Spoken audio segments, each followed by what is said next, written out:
es la verdad. Necesitamos probar que no existen otras verdades. No solo podemos decir, porque si no sería una declaración gratuita. Jesús es la verdad.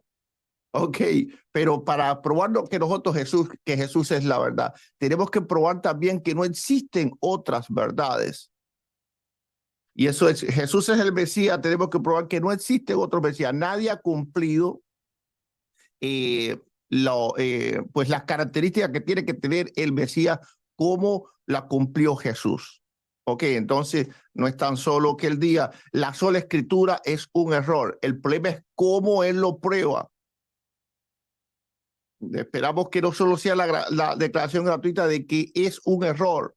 El problema es cómo él lo prueba. Él lo puede probar solamente mostrando que hay otra fuente alterna de revelación. Que no puede probar que hay otra forma alterna de revelación, entonces no podría probarlo. Entonces esto no es tan solo un... Ok, perfecto, perfecto. Buenísimo. Bueno, arranco yo. Bien, yo voy a... Recuerden de que mi planteo es principalmente por el significado de la palabra, por el significado bíblico de palabra de Dios en el Nuevo Testamento, por la historia cristiana más primitiva respecto a esto que estamos discutiendo y por los resultados de la sola escritura. Esos van a ser mis tres principales argumentos para mostrar que la sola escritura no es una doctrina de Dios, no es una doctrina bíblica. Pero tenemos que escuchar todavía la postura del pastor, ¿no? Para defenderla. Por otro lado, me acusa una falsa dicotomía, dice, bueno, que caigo en una falsa dicotomía. Y utiliza el paralelo de Jesús y me resulta terriblemente extraño que un apologista utilice el caso de Jesús. ¿Por qué? Porque para sostener que el cristianismo es verdad y que Jesús es la verdad, no se necesita demostrar que otras religiones son falsas. Es por descarte. O sea, Jesús dijo, yo soy el camino, la verdad y la vida. Y Jesús hizo determinadas declaraciones que si Jesús es la verdad, automáticamente todas las demás posturas filosóficas y teológicas que se tengan deben descartarse. Entonces, me resulta extraña que un apologista apela al ejemplo de Jesús cuando es sabido que no es necesario demostrar, yo no necesito demostrar que el umbandismo es falso para considerar que el cristianismo es verdadero. No, en absoluto. Cristo es la verdad y si Cristo es la verdad por sus propias palabras, todas las demás religiones se caen por su propio peso. Así que no estoy apelando a una falsa dicotomía. Reitero, en otro momento, si quieren, arreglamos un horario, un día y charlamos el tema de la tradición, el magisterio y demás. No tengo ningún tipo de problema. Acá lo que estamos discutiendo es sobre la veracidad de la sola escritura. Y lo que voy a tratar de hacer es remontarme al pensamiento cristiano primitivo, tanto transmitido en el Nuevo Testamento como también en la primitiva historia cristiana para saber si estos cristianos más primitivos creían en la sola escritura. Recordemos que, y ya con esto termino, recordemos de que el espíritu de la Reforma trata de remontar al cristianismo nuevamente a los orígenes. Entonces, ¿qué es lo que originalmente creían los cristianos? Eso es lo que vamos a tratar de averiguar hoy. Perdón, me pasé 7 segundos. Ok, bueno, él dice que por descarte no se necesita probar que las demás religiones son falsas. No, esto no es cierto. Si él está debatiendo con otra religión, y eso es lo que él tiene que estar viendo ahora, que está debatiendo contra otra postura, sino no contra todas las demás posturas, él debe de probar que la otra religión y la otra postura es falsa si la otra postura asume que tiene la verdad. Ok, entonces no, él vuelve a caer en una falsa dicotomía. Él debe también de probar su postura, no solo atacar la postura contraria. Ok. Eso es importante. Él debe de probar que lo que él tiene como verdad, ok, es la verdad y no la que yo tengo como verdad. No solo que lo que yo tengo como verdad no es verdad, porque el problema es cómo él prueba que yo estoy mal, si no prueba que él está bien. Es lo que yo quiero que él se centre. ¿Cómo él prueba que yo estoy mal si él no prueba que él está bien? Él está asumiendo que tan solo comprobar que él está mal, que yo estoy mal, no necesita probar que él está bien. Bueno, alguien podría llegar a la conclusión de que los dos podemos estar mal. Entonces, eso es un completo relativismo. Él tiene que probar que yo estoy mal, ¿verdad? Y él tiene que probar que yo estoy bien. o él solamente pues dice, bueno, tú estás mal, no importa que yo no esté mal. No necesito probar que yo no estoy mal. Yo lo que necesito probar es que tú estás mal. Eso está fuera de la lógica. Él debe de probar que la sola escritura es falsa y él debe probar que esa sola es falsa porque hay otra fuente de revelación fidedigna. Eso es lo que hace que la sola sea falsa. Porque él no puede probar y no quiere probar que la escritura no es palabra de Dios. Él tiene que probar que no solo la escritura es palabra de Dios, porque eso sería probar el error de la sola escritura. Tiempo. Bien, dame un segundo. Arranco, bueno, no me quiero encasillar acá, ¿no? Evidentemente acá lo que estamos discutiendo es la sola escritura. ¿Es una verdad bíblica? ¿Es una doctrina creída por el cristianismo primitivo? Y mi postura es no. Es no. Y yo lo que tengo que demostrar es que no. Luego podemos tener otro diálogo respecto a el magisterio, la tradición, no hay ningún problema. Evidentemente yo voy a plantear una postura, pero el énfasis del diálogo está en la veracidad de la sola escritura. Eso es lo que vinimos a discutir y eso es lo que eso es a donde tendríamos que centrar nuestros argumentos. Reitero, hay varios puntos que son importantes a tratar.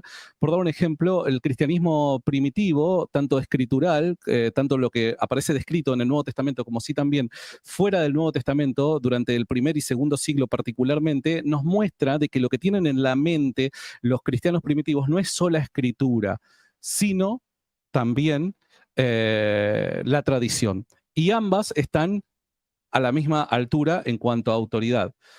Por dar un ejemplo, a ver, ejemplos súper básicos voy a dar, que Eduardo los conoce probablemente hasta mejor que yo. Segunda Tesalonicenses capítulo 2, verso 15, dice: así que hermanos, estad firmes y retener la doctrina que habéis aprendido, sea por palabra o por carta nuestra. Fíjense qué interesante que es esto, porque la palabra doctrina en la Reina Valera 1960 es una traducción al español, pero no necesariamente quiere decir es la correcta o la apropiada, dado que se deriva de la palabra griega paradosis. Perdón por mi mala interpretación ahí. Paradosis.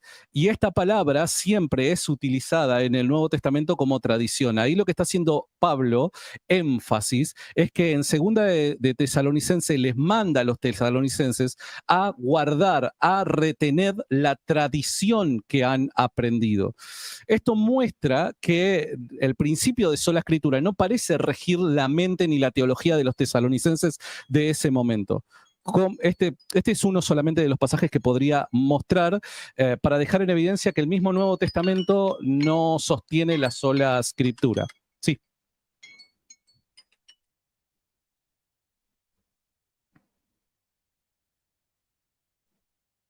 Ok, bueno, ya que esta intervención, Santiago trató de salir del círculo en el cual estaba, ya le está tratando de probar lo que él debe de probar en este debate, y es la veracidad de la tradición oral. Esa es la única forma que él puede probar que la sola escritura es falsa.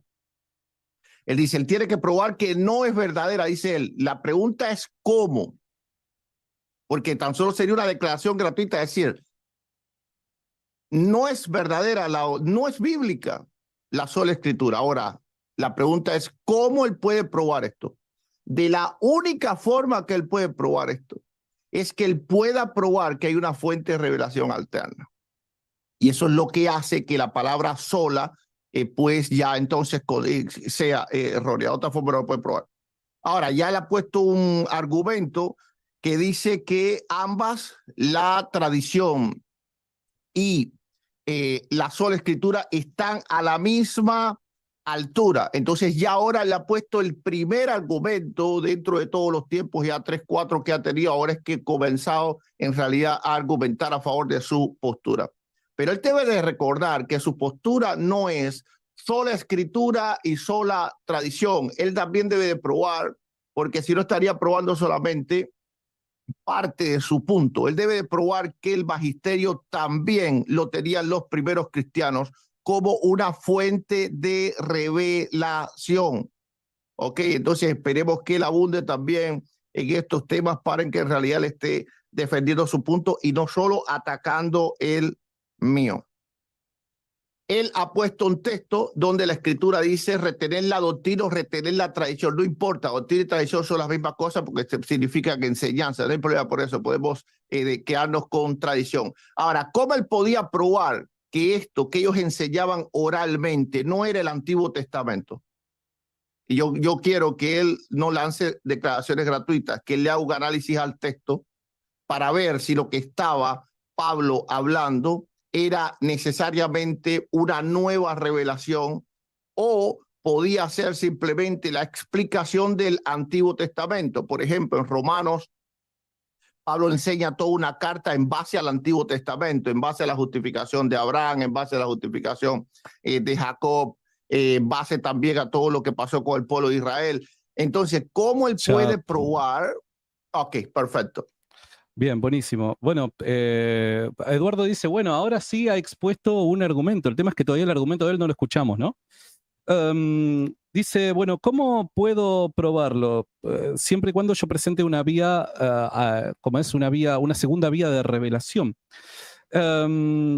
Dice, y llamativamente me dice, bueno, doctrina y tradición es lo mismo, son sinónimos. Llamativamente dice que son lo mismo, doctrina y tradición son lo mismo, y eso está muy bueno porque ya medio debate lo tengo entonces ganado. Doctrina y tradición para Eduardo son lo mismo.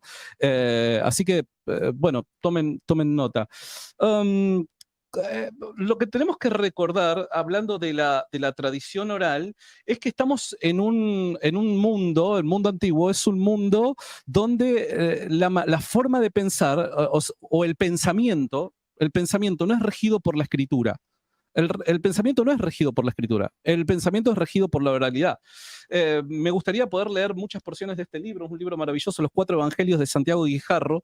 Aquí nos enseñan, académicos nos enseñan a cómo es que han sido formados los evangelios y reconocen, y si quiere después, si tengo el tiempo, lo leo, lo cito para que ustedes puedan verlo, reconocen de que la tradición y la escritura hasta finales del siglo II van de forma paralela, no como una siendo funcional a la otra, sino más bien como trabajando en equipo, como cooperando, como cumplimentándose. ¿Está bien? ¿Pero por qué? Porque es evidente, dado la realidad del mundo antiguo. La realidad del mundo antiguo es tal que, cierro con esto que decía Papías de Hierápolis, ¿no? Y lo leo rápidamente, dice, junto con las interpretaciones no vacilaré, en añadir todo lo que aprendí y recordaré cuidadosamente de los ancianos, porque estoy seguro de la veracidad de ellos.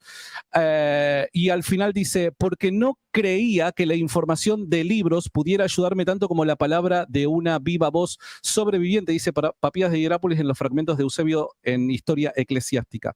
Se me terminó el tiempo, me pasé 7 segundos.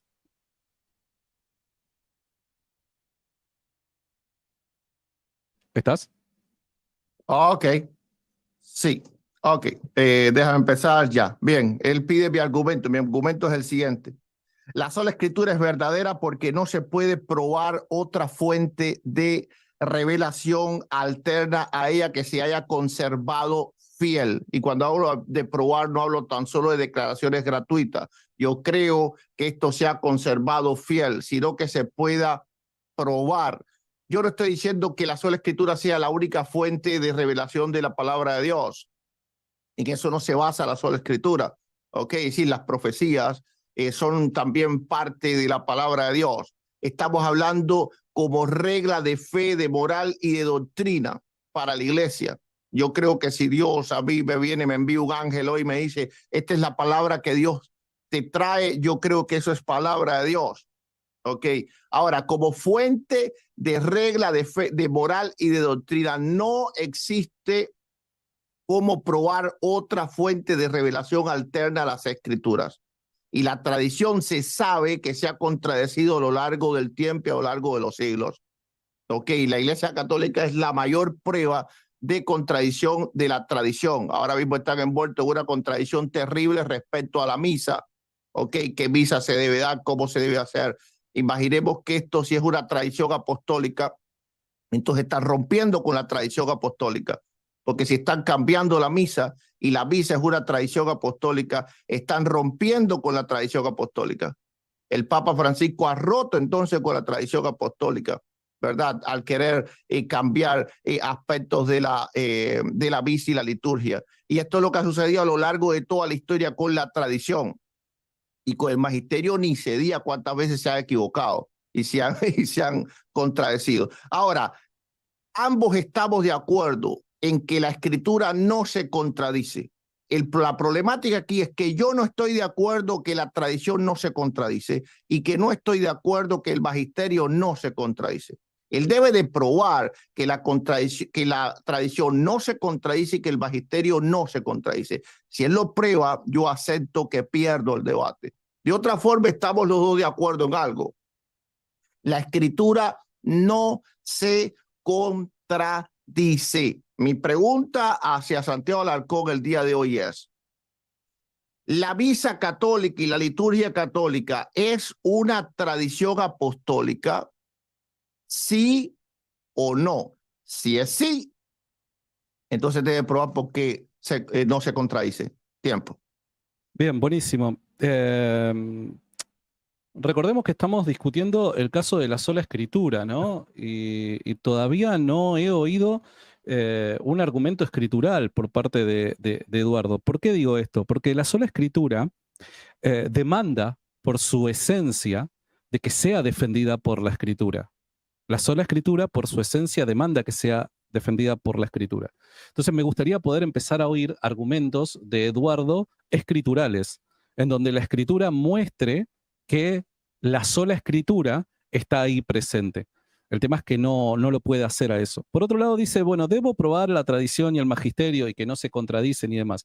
Bueno, si nos vamos por estos caminos, yo también tendría que reclamarle a Eduardo que él pruebe desde la sola escritura que los libros que forman parte de la Biblia son esos, ni más ni menos. El problema es que desde la sola escritura él no lo puede hacer, porque cuando estamos hablando de la fuente de revelación, la pregunta que yo le hago a Eduardo es, ¿y cómo él sabe que los libros que forman parte del Nuevo Testamento son los que están, ni más ni menos? ¿Cómo lo sabe? ¿Qué seguridad tiene? Porque para tener tanta seguridad en la escritura, para poder creer en la sola escritura. Para creer en la sola escritura tenés que tener terrible seguridad respecto a la principal fuente, que es la escritura.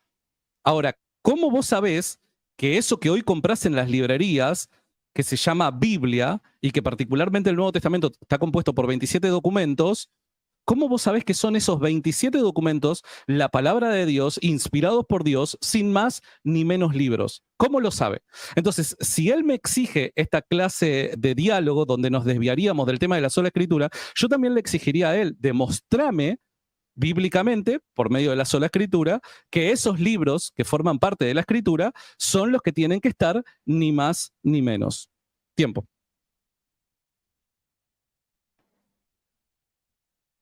Ok, empiezo. Bueno, él me quiere obligar a que yo entre un argumento circular. Él quiere que el libro de los Romanos diga esto es palabra de Dios. Eso sería un argumento circular.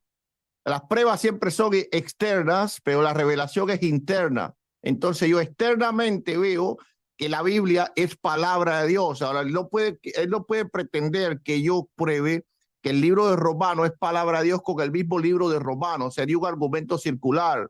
Entonces, ¿cómo me quiere obligar a entrar en una falacia? Ok, no. Esto no es de esta forma. Aquí estamos hablando de que si la sola escritura es verdadera o falsa, y él necesita probar por qué es falsa, porque no he visto todavía un por qué es falsa. Simplemente son declaraciones gratuitas. Ahora, ¿cómo yo sé que la escritura es palabra de Dios? Por las pruebas que ella da, no porque lo que ella dice, no porque ella lo diga en sí misma. ¿Cuál prueba ella da? Que no se contradice. ¿Cuál prueba ella da? El cumplimiento y la veracidad de las profecías. ¿Cuál prueba ella da? Pues una armonía doctrinal en toda ella. Entonces, ella da las pruebas, pero ella no dice o no necesariamente dice que es revelación en el caso de todos los libros. Por ejemplo, el libro de Esther ni siquiera tiene la palabra Dios allí. Entonces, imaginemos que un ateo le dice a él, a ver, Santiago, pruébame con el libro de Esther, que el libro de Esther es palabra de Dios. Eso sería un argumento circular. Ok, tiempo. Bien, bueno, me parece que acá Eduardo entró en un grave problema, ¿no? Porque, reitero, si quiere llevar el debate para ese lado, yo estoy en todo mi derecho de reclamarle por medio de la sola escritura que demuestre este dogma de fe. En definitiva, el hecho del canon bíblico es un dogma de fe. El canon bíblico es un dogma de fe. Ahora, llamativamente es un dogma de fe que se justifica por una fuente externa a la escritura. Él mismo acaba de reconocerlo. Yo no puedo por medio de la escritura demostrar la sola escritura, los libros que la componen, los libros inspirados. Por medio de la sola escritura no lo puedo hacer, pero lo cree. Entonces él reconoce de forma implícita que requiere de una fuente externa a la escritura para justificar un dogma de fe. Eso no es muy sola escritura que digamos. Eso no es sola escritura, porque reitero, por medio de la sola escritura no puede demostrar que estos libros son inspirados por parte de Dios. Por otro lado, dice, bueno, yo puedo creer en la inspiración de estos libros por la armonía de ellos, por el cumplimiento de profecías, porque no se contradicen. ¿Desde cuándo que un grupo de libros no se contradigan es prueba de que el Espíritu Santo los ha inspirado? ¿Desde cuándo? Esto es falaz. Porque un autor no se contradice con otro autor, ¿eso quiere decir que el Espíritu Santo los ha inspirado? Llamativo, raro. Bueno, pero esa es una de las razones por la que él cree que es la palabra de Dios, ¿no? Otro dice, por el cumplimiento de las profecías. Ok, tercera de Juan. ¿Qué profecías cumple? ¿Cuáles son las profecías que cumple tercera de Juan? ¿No? Porque evidentemente yo voy a estar de acuerdo respecto al tema de la profecía. Yo creo que la profecía solamente puede ser inspirada por Dios. No hay otra fuente para conocer el futuro, por dar un ejemplo. Ahora, la pregunta es, ¿esto justifica todos los libros de la Biblia? No, en absoluto. ¿Por qué? Porque no todos los libros de la Biblia contienen profecías cumplidas. Tiempo. Ok, nunca pensé que Santiago se atreviera a atacar la veracidad de la escritura. Él dice que la escritura no se contradice, no es prueba de la inspiración de ella. Ahora, yo quiero que cuando él venga, entonces él me exponga las pruebas de la inspiración de ella, porque la opinión de alguien no puede ser prueba. Que la iglesia católica, que la evangélica, que la ortodoxa digan, esto es palabra de Dios, esto no son pruebas de que es palabra de Dios. Él también debe tener pruebas. ¿Cómo él pondría pruebas a alguien de que la escritura es inspirada? Él dice que porque no se contradiga, eso no es prueba. Él dice que por con profecías sean cumplidas, eso tampoco es prueba. Entonces, ¿cómo tú pruebas que la escritura es escritura? ¿Tan solo por una declaración gratuita de que un concilio lo dijo? Ahora, ¿en qué se basó ese concilio? Porque ese concilio se tuvo que haber basado en las pruebas que yo estoy exponiendo. Ese concilio no lanzó declaraciones gratuitas. Ese concilio vio que la escritura no se contradecía. Ese concilio vio que se cumplieron alrededor de 300 profecías en la persona de Jesucristo. Ese concilio vio que todos los libros eran armoniosos entre sí doctrinalmente. Entonces, ¿cómo los concilios desecharon los evangelios apócrifos? ¿Por qué lo hicieron?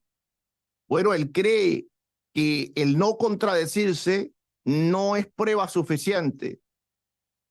Entonces, él acaba de atacar la veracidad de las escrituras. ¿Cuántas veces lo hemos oído decir? Yo no pongo en duda la veracidad de las escrituras. Pues ahora él lo acaba de hacer. Él dice que es una falacia de mi parte decir que la no contradicción de los libros, que la no contradicción de la doctrina bíblica no es una prueba de la fidelidad de la revelación de ella. Entonces, ahora yo le pido que como ya él desechó esas pruebas, ahora cuando él venga, él ponga sus pruebas. Ya, las vías son una falacia, pero ¿cuáles son las tuyas? ¿Cuáles son las tuyas? Y cuando me digas, porque el magisterio lo dijo, bien, que entonces pruebas tuvo el magisterio para decir eso. Tiempo. Bien, fíjense qué interesante que es esto, porque Eduardo no puede responder lo que yo le pregunté, algo tan sencillo, ¿no? Bien, si estos son los criterios, decime tercera de Juan, o sea, ¿qué profecía se cumplió en tercera de Juan, no? Si es tan sencillo, bien, tercera de Juan, ¿qué profecía se cumplió? No sabe, no contesta. Obviamente, ¿pero por qué? Porque estos criterios por sí solos no pueden demostrar que sean documentos inspirados. Estos criterios no te conducen a la conclusión, estos son documentos inspirados, en absoluto. Por dar un ejemplo, acá yo tengo un libro, creo que es muy conocido en Latinoamérica, el Libro Negro de la Nueva Izquierda, escrito por Nicolás Márquez y Agustín Laje. Toda una parte la escribe Nicolás Márquez y toda otra parte la escribe Agustín Laje. Si la armonía fuera un criterio para concluir de que un determinado libro es inspirado por Dios, todo aquel que haya leído este libro sabe que sus dos autores, en las partes que les corresponde, están en armonía y piensan lo mismo, aunque toquen temas distintos, pero están en armonía. Ahora, ¿es esto prueba de que este libro, el libro nuevo de la Nueva Izquierda, el libro negro de la Nueva Izquierda, es palabra de Dios? En absoluto, para nada. ¿Por qué? Porque la armonía por sí solo como criterio no es capaz de concluir que el libro ha sido inspirado por Dios o que Dios ha sido el autor. No, para nada. Obviamente hay criterios, sí hay criterios, pero estos criterios no determinan o no culminan en esto es palabra de Dios. Son simplemente acercamientos históricos que podemos hacer. Y estos acercamientos históricos son útiles, pero no nos conducen a la conclusión es palabra de Dios. Fíjense qué interesante que es, porque me pone en un lugar que yo no pretendo estar. Él dice, estoy atacando la veracidad de las escrituras. En absoluto, para nada. Yo creo que las escrituras son inspiradas por Dios. Ahora, el tema es que yo lo que critico es el mecanismo, dado que él defiende la sola escritura. Por ende, mediante la sola escritura, recuerden, el canon de la Biblia es un dogma de fe. Mediante la sola escritura, ¿cómo demostrás ese dogma de fe? El dogma de fe de los libros que componen la escritura. ¿Cómo lo demostrás? Porque justamente eso es lo que se busca mediante la sola escritura. Es por medio de ella tener la autoridad y la suficiencia para justificar las doctrinas que los cristianos creemos como tal. Ahora, ¿cómo por medio de la sola escritura demostrás el canon de fe? Veremos, después lo sabremos. Sí. Ok. Bueno, él dice que él no está atacando la veracidad de las escrituras, pero él está diciendo que los parámetros que yo estoy poniendo no son, ¿verdad? Son una falacia. Él me acusó de falacia. Él no solo dijo que no eran lo suficiente o que no eran todo, él me acusó de una falacia. Así que él tiene que poner entonces los parámetros que él tiene para creer que la escritura es inspirada. ¿Cuáles son? Los quiero saber, porque ya tú dijiste que es una falacia que yo diga que la no contradicción, que la armonía de las escrituras y que el cumplimiento de sus profecías son una falacia, así me dijiste. Entonces, por favor, coloca los parámetros tuyos. Bien. Prueba de que la palabra de Dios es palabra de Dios, eso es un argumento circular. Siempre las pruebas van a ser externas. Nosotros tenemos que juzgar la palabra de Dios, eso está claro, tenemos que interpretarla, eso está claro. El cristianismo evangélico no es ajeno a que la Biblia debe de ser interpretada. Ahora, nosotros no esperamos que la misma Biblia diga, el libro de Romanos diga, yo soy inspirado, y que el libro de Colosenses diga, yo soy inspirado. Nadie espera eso. Entonces, él no sabe ni qué cosa es la sola escritura. La sola escritura se basa en que la Biblia es la única regla y canon para fe, moral y doctrina. No se basa, ¿verdad?, en que la Biblia no se tiene que interpretar, y no se basa en que la iglesia no tiene que ver que ella es inspirada. La iglesia tiene que ver que es inspirada. La iglesia es importante, pero la iglesia misma no es el canon de sí misma, porque entonces sería también un argumento circular, que la iglesia no puede ser el canon de sí misma. Tiene que haber un canon sobre la iglesia. ¿Y cuál es el canon sobre la iglesia? Son las escrituras. Es así de simple y así de sencillo. Entonces yo quiero que él vuelva al debate, por favor, y pruebe, que diga cuáles son sus parámetros para él creer que la escritura es palabra de Dios. ¿Cuáles son, Santiago? Yo los quiero saber. ¿Cuáles son? En mi próximo tiempo daré mi argumento bíblico sobre la sola escritura.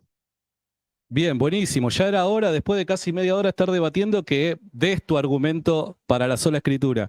Fíjense qué interesante, porque en un tiempo de 2 minutos comete una terrible contradicción. Dice, por un lado, bueno, la sola escritura es, lo voy a resumir, la única regla de fe, de doctrina. Ahora, ¿acaso el canon bíblico no es un dogma? Creer en ello, creer en el canon bíblico, ¿no es un dogma? ¿No es dogma de fe? ¿No es doctrina? Claro que sí. Entonces, según su propio parámetro, según su propio concepto, según sus propios términos, dado que la sola escritura es la única regla de fe y doctrina, debería, por medio de la sola escritura, demostrar que los libros que componen la Biblia son los que están ni más ni menos, pero no puede hacerlo. Es llamativo. Por otro lado, dice, apelás a una falacia. No, no estoy apelando a una falacia, porque yo lo que pongo en tela de juicio es el método que estás utilizando. Es el método. No podés, por medio de estos criterios como la armonía, como la no contradicción y cosas por el estilo, creer de que automáticamente un conjunto de libros han sido inspirados. Eso es falaz. O sea, que un conjunto de libros o textos estén en armonía no demuestra que dichos autores hayan sido inspirados, sino cuántos autores deberíamos creer que han sido inspirados por Dios.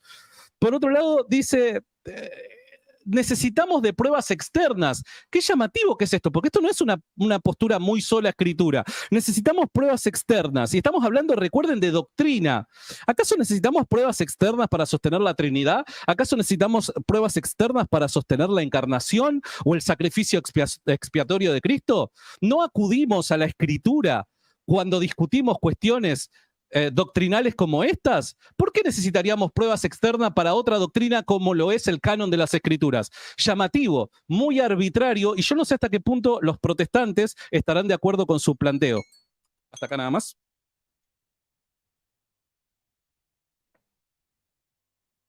Te escucho. Ok, bueno, Santiago parece que quiso regalarme el debate. Escuchen lo que él dijo. ¿Acaso necesitamos pruebas externas para creer en la Trinidad? ¿Acaso necesitamos pruebas externas para creer en la encarnación de Cristo? ¿Acaso necesitamos pruebas externas para creer en alguna doctrina? Él está queriendo decir que no, y por eso la sola escritura es verdadera. Él dice, ¿acaso necesitamos primera persona del plural? Así que él está definiendo que él no necesita pruebas fuera de las escrituras para creer ninguna doctrina. Yo no he dicho que necesito pruebas de las escrituras, fuera de las escrituras, para creer en una doctrina.